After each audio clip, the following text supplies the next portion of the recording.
Lakkha lived in a hilly area with his wife and children. There was a big tree in front of his hut on which a nightingale used to sing. Once upon a time, nightingales had babies, and when they were able to fly, so she started teaching them to fly. One day, she got down from the tree and was teaching the children to fly in front of 𝚂𝚗𝙱𝚂𝙲𝚁𝙸𝙱𝙀. She was teaching them to pick grains. She was playing with them.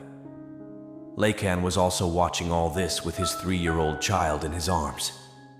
Suddenly, the child started insisting again and again that, "Bring me the baby nightingale." Lakkha was mad at his child's affection. He did everything for his child. Whatever the child asked for, he used to bring it. Lakkha slowly took the slipper he was wearing on his feet and hurled it hard at a nightingale. The nightingale's child fell there on the ground. She picked up the nightingale's child and gave it to her child. But what would her child do with that nightingale's child? That nightingale child was neither speaking nor jumping, nor was trying to fly, just lying with his neck hanging to one side. What does that kid do with him? For a while he looked at its feathers, saw its color, and shook him. But that nightingale's child was standing lifeless. That kid poked his finger in the eye, wanted to open its beak, pressed him, and then grabbed his feet and tossed him towards the sky. That nightingale's child fell on the ground with a thud because he was already dead. But a child is a child. He badly mutilated that nightingale's child, ripped off all his feathers, twisted his neck, and 𝚂𝚗𝙱𝚂𝙲𝚁𝙸𝙱 is He is happy to think that the child is playing. But seeing all this, he didn't feel any pain or mercy. Why?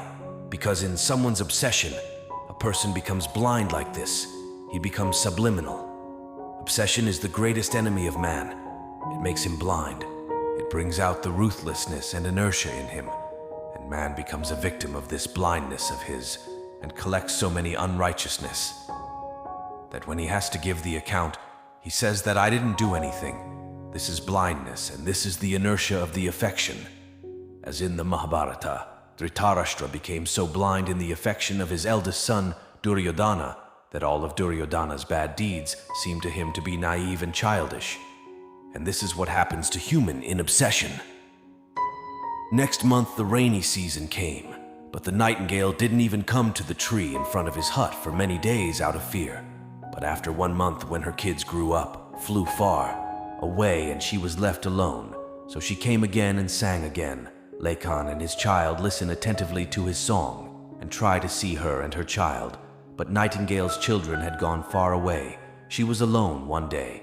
Suddenly it started raining, and it rained all night. There was no ration in the house, so the next morning, as soon as the rain stopped, 𝚂𝚗 went to the market to buy goods. There was only wife and child in the house. 𝚂𝚗 was just taking the goods when it started raining again. The thick cloud spread all around and covered the whole sky, and suddenly the cloud burst with strong winds, and so much water fell that even the name of 𝚂𝚗's hut got washed away. It was such a torrential rain that his hut, his wife, his child were all washed away, and don't even know where they flew and went. 𝚂𝚗 remained stuck in the market 2 days later when it rains, and he came back. Then he saw that there was nothing. There are only stones scattered all around. Who had better come down from the mountain that flowed down from the mountain? He wandered day and night, forgot everything to eat and drink. And wandering like a madman, one day he fell in a deserted place under a tree, and now he didn't even have the strength to get up. He fainted and lay unconscious for several days. Then one day his unconsciousness broke and his eyes opened. Then he saw that the sun was overhead. The sound of the same nightingale was coming from the tree, and mangoes were scattered all around it. It was a mango tree, and that nightingale was dropping mangoes with its beak for the man to eat. He got up and ate one mango, then another, and in this way he ate many mangoes. Seeing this, the nightingale started singing happily. She might think that he will be fine, strength will come inside him. Then the nightingale has dropped another mango and sat down on the ground in front of him. He looked at the nightingale very carefully, and he melts inside. He got emotional and burst into tears and started cursing himself. What kind of man I am, by coming in the affection of own child, kill its child, and make it a toy for own child. but this bird is still protecting me, plucking mangoes for me to eat. He felt remorse for his actions. He started hating himself. He started crying loudly, filled with remorse. But that nightingale is telling him that no matter, and hovered over his head. Probably she is trying to silence him and saying out loud that it doesn't matter. Forget what happened. Nature taught us to give, made us to help each other, but if we don't help each other, then who will? Lacan fell silent, but a feeling deep inside him. I lost everything whom I thought was mine, but after today, if I could not be of use to others, so my life is pointless. No one in this world should be as sad as me. We should help everyone and every living being. Everyone should be trusted. He should be protected. And he vowed that he would work hard from now, but whatever he can, he will do for others, because this nature has made us only to help each other.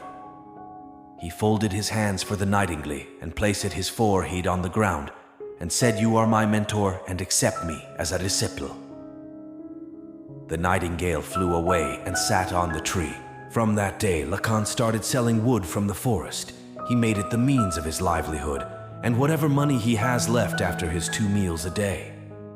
On the same day, he would have helped any poor animal, dogs, or birds with that money. He brings food for them and feeds them.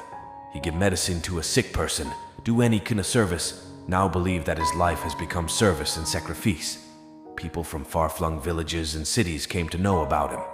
Everyone was starting to know that someone like this was in the area, who is ready every moment for any kind of service and help. Gradually, people from far-flung areas got to know him. They invited him to a big ceremony and honored him and vowed to serve with him. It is said that today, that area is famous all over the world by the name of Bulbul Seva. Guys, maybe this is a fictional story, but it offers a model and a lesson that we are made in this world only to help each others, not to torture or hurt each other. We must learn from this story and help each other as far as possible.